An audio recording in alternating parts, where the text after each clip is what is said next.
शनिदेव की अटल प्रतिज्ञा। ब्रह्मांड के गहरे नीले आकाश में जहां तारे मोतियों की तरह चमकते थे, शनिदेव अपनी धीमी गति से भ्रमण कर रहे थे।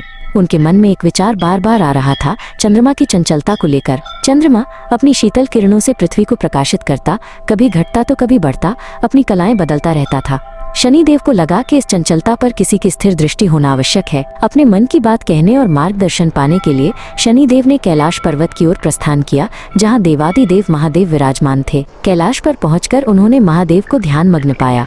शांति और गंभीरता से भरे उस स्थान पर शनिदेव ने हाथ जोड़कर प्रतीक्षा की। कुछ क्षणों बाद महादेव ने अपनी आंखें खोली। उनकी दृष्टि में संपूर्ण ब्रह्मांड का ज्ञान समाया हुआ था।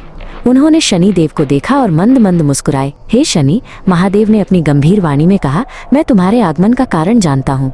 तुम चंद्रमा की गतिशीलता से चिंतित हो। शनिदेव ने सिर झुकाकर अपनी चिंता व्यक्त की। प्रभु, चंद्रमा अपनी कलाओं से जीवों के मन और भावनाओं को प्रभावित करता है।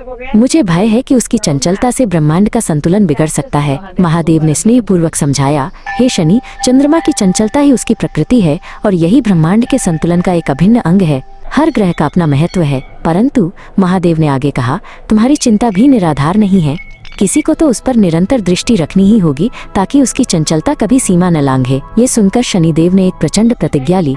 उन्होंने महादेव के सामने दृढ़ता से कहा, प्रभु, मैं प्रतिज्ञा करता हूँ कि मेरी दृष्टि सदैव चंद्रमा पर रहेगी। मैं उसकी हर कला, हर गति पर नजर रखूंगा ताकि ब्रह्मांड का संतुलन बना रहे। महादेव ने प्रसन्न होकर शनिदेव को आशीर्वाद दिया। उस दिन से शनिदेव अपनी धीमी और स्थिर चाल से चंद्रमा पर अपनी अटल दृष्टि बनाए रखते हैं, ब्रह्मांड के नियमों का पालन करते हुए। और इस प्रकार शनिदेव की अटल प्रतिज्ञा ने यह सुनिश्चित किया कि चंद्रमा अपनी शीतल चांदनी बिखेरता रहे, लेकिन कभी भी अपनी सीमाओं को न लांघे, हमेशा संतुलन में रहे।